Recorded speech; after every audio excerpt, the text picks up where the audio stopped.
কিন্তু আওয়ামী লীগের আরেকটা রাজত্ব, মানে একটা ওয়ার্ডে 12 জন আওয়ামী লীগ, সরি 11 জন আওয়ামী লীগ, 12 নম্বর আরেকটা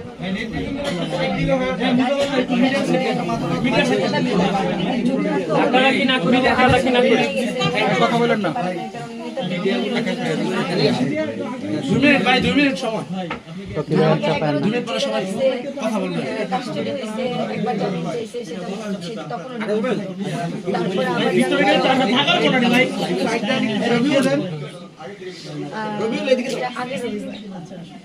আগের আমাদের তো ধরা হয়েছে এই বৃহস্পতিবারের আগে বৃহস্পতিবার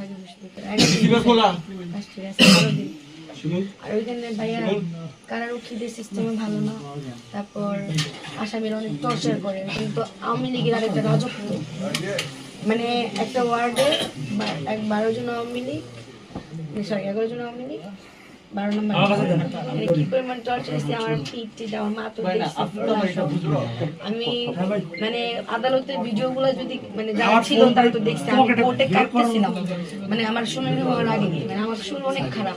তারপরে যখন বললো রিমান্ড আমাকে যখন নিয়ে যেতেছিল ওনারা, তারপরও আমার শরীর অনেক খারাপ ছিল। হ্যাঁ ভাই আমি এখানে আছি ভাই, এই যে ফুটেজ দিচ্ছি ভাই। আর এই যে লাইভে যাওয়ার মতো হলে লাইভে যাচ্ছি ভাই। কিভাবে যে আমি দাঁড়ায় আছি ভাই, আমাকে যেদিন নিয়ে গেছে সেদিন আমি হসপিটাল থেকে রিলিজ হয়ে বাসায় মাত্র আসছি। ওকে ভাই, ওকে। ওই দিন রাত্রে আমাকে নিয়ে চলে গেছে। আমার বিরুদ্ধে মানে আমার পক্ষে সব প্রমাণ আছে। তারপর তদন্ত অফিসারকে ম্যাজিস্ট্রেট প্রশ্ন করলো, আপনার কি ইজহারনামা ছাড়া 1 নম্বর বিবাদীর বিপক্ষে আর কোনো প্রমাণ নেই? উনি বললো না, মঞ্জুর করে দিয়েছে।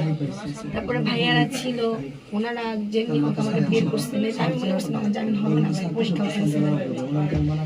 যাই হোক সবার কাছে অনেক মানে মন থেকে বের করছে, কিন্তু ভাই এই জিনিসটা তেমন কষ্টের যে আপনার হয় প্রথমে বের করতেন, না একদম লাশ বের করতেন, আত্মরা অবস্থায় বের না করলে মনে বেশি ভালো হতো।